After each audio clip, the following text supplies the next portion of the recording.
चलिए आज क्लास 12 के एक बहुत ही जरूरी चैप्टर श्रम विभाजन और जाति प्रथा को समझते हैं।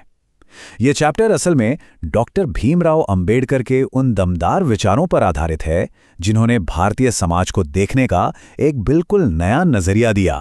तो इस पूरे पाठ को अच्छी तरह से समझने के लिए हम एक एक करके इन मुद्दों पर बात करेंगे।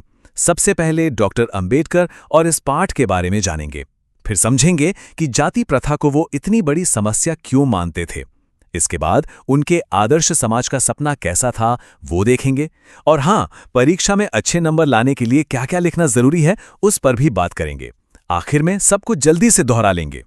तो सबसे पहले शुरू करते हैं लेखक यानी डॉक्टर अंबेडकर और इस पाठ के बैकग्राउंड से। आखिर ये विचार आए कहां से? देखिए कितनी गहरी बात कही है डॉक्टर अंबेडकर ने। वो कह रहे हैं कि अगर आज़ादी से जीने का हक सिर्फ कुछ ही लोगों के पास है तो उसे आज़ादी नहीं बल्कि स्पेशल प्रिविलेज या विशेष अधिकार कहना चाहिए। यहीं से उनके पूरे तर्क की शुरुआत होती है। और एक दिलचस्प बात यह है कि ये पाठ असल में एक भाषण था जो कभी दिया ही नहीं जा सका। इसे 1936 में लाहौर के जाति पाति तोड़क मंडल के कार्यक्रम में पढ़ा जाना था, लेकिन इसके विचार इतने क्रांतिकारी, इतने रैडिकल थे कि आयोजक डर गए और उन्होंने कार्यक्रम ही कैंसिल कर दिया। बाद में डॉक्टर अंबेडकर ने इसे एक किताब की शक्ल में छपवाया। तो अब आते हैं पाठ के सबसे जरूरी हिस्से पर। डॉक्टर अंबेडकर ने जाति प्रथा की जो आलोचना की है उसे समझते हैं कि आखिर वो इसे समाज के लिए इतना खतरनाक क्यों मानते थे। यही वो सबसे बड़ा पॉइंट है जो डॉक्टर अंबेडकर उठाते हैं। वो कहते हैं कि जाति प्रथा श्रम का विभाजन मतलब डिवीजन ऑफ लेबर नहीं है, बल्कि ये तो श्रमिकों का विभाजन है, यानी डिवीजन ऑफ लेबरर्स। देखिए, किसी भी समाज को चलाने के लिए काम का बंटवारा तो जरूरी है, लेकिन जाति प्रथा काम नहीं बल्कि काम करने वाले इंसानों को ही जन्म के आधार पर ऊंच नीच के खानों में बांट देती है, और ये बिल्कुल भी नेचुरल नहीं है। और इसकी वजह से होता क्या है, एक के बाद एक कई सारी दिक्कतें सामने आती हैं। ये सिस्टम किसी की रुचि या टैलेंट को नहीं देखता, ये तो बस किसी इंसान को जन्म से ही एक पेशे में हमेशा के लिए बांध देता है। चाहे वो भूखा ही क्यों ना मर जाए, उससे अपना पेशा बदलने की इजाजत नहीं होती। मतलब ये सिर्फ एक सामाजिक नहीं बल्कि बहुत बड़ी आर्थिक समस्या भी बन जाती है। तो जाहिर है जब किसी को ऐसे काम में धकेल दिया जाए जिसमें उसका दिल ही नहीं लगता, तो नतीजा क्या होगा? वो इंसान बस बेमन से काम को टालता है। इससे ना तो उसकी अपनी कोई तरक्की होती है और ना ही समाज की, मतलब पूरे देश को आर्थिक रूप से नुकसान होता है। लेकिन डॉक्टर अंबेडकर सिर्फ समस्या बताकर नहीं रुकते, वो इसका एक हल भी बताते हैं। चलिए अब देखते हैं कि उनकी नज़र में एक आइडियल सोसाइटी, एक आदर्श समाज कैसा होना चाहिए। उनके आदर्श समाज की नींव इन 3 मजबूत स्तंभों पर टिकी है: स्वतंत्रता यानी लिबर्टी, समता यानी इक्वालिटी, और भ्रातृता यानी फ्रेटर्निटी या भाईचारा। उनका मानना था कि इन तीनों के बिना एक सच्चा लोकतंत्र बन ही नहीं सकता। अंबेडकर के लिए भाईचारे का मतलब है कि समाज में इतनी घुलनशीलता हो, इतनी मोबिलिटी हो कि कोई भी बात समाज के एक कोने से दूसरे कोने तक आसानी से पहुंच सके। जैसे दूध में पानी मिल जाता है, पता ही नहीं चलता कौन सा दूध है कौन सा पानी। भाईचारा भी ऐसा ही होना चाहिए।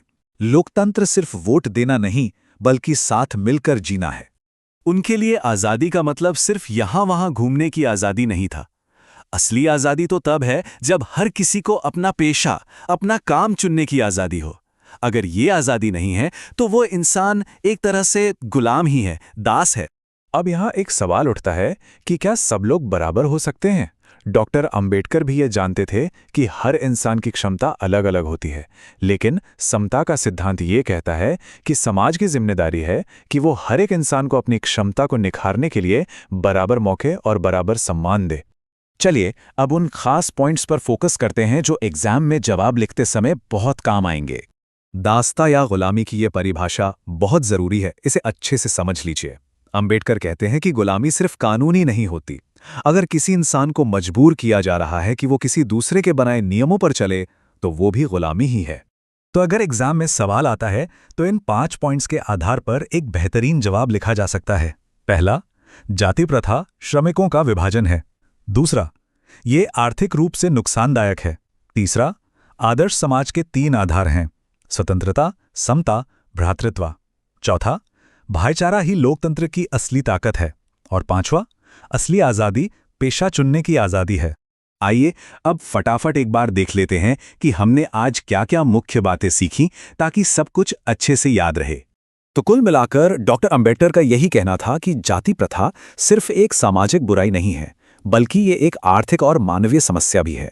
और इसका एकमात्र समाधान एक ऐसे समाज को बनाने में है जो बराबरी, आज़ादी और भाईचारे के उसूलों पर चलता हो।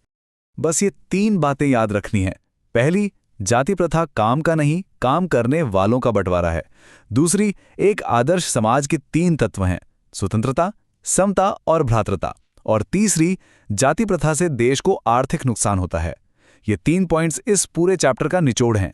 और आखिर में एक सवाल अपने आप से पूछने के लिए कि जो बातें डॉक्टर अंबेडकर ने करीब 100 साल पहले कही थीं, वो आज हमारे समाज में, हमारे आसपास कितनी मायने रखती हैं, इस पर जरूर सोचिएगा। इससे ये पाठ और भी बेहतर तरीके से समझ आएगा।